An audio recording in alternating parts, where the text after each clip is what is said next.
A wave of other firms will follow soon with announcements on how they've performed in the first quarter of this financial year.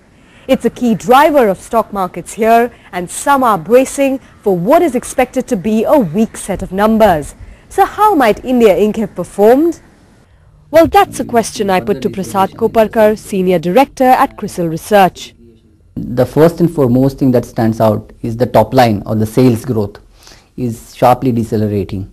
We are going to see just about 14% of top line growth, which is one of the lowest that we have seen in last 6 quarters. Are there any sectors that have done particularly badly, and also are there any sectors that have stood out amongst the crowd? I think yes, clearly there are some winners and there are losers.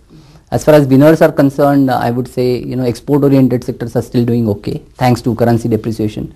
If you look at year on year, rupees down almost 18% in the first quarter.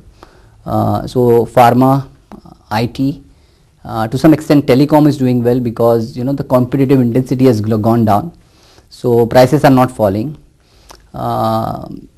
Hospitals are doing okay, so some of the small sectors are doing okay, I would say, but by and large sectors which are facing the brunt are like GDP linked sectors, like your cement is facing a brunt, auto is facing a brunt. In terms of investment, something that you've also noted in your findings is that there's been a sharp deceleration in investments. Can you elaborate on that?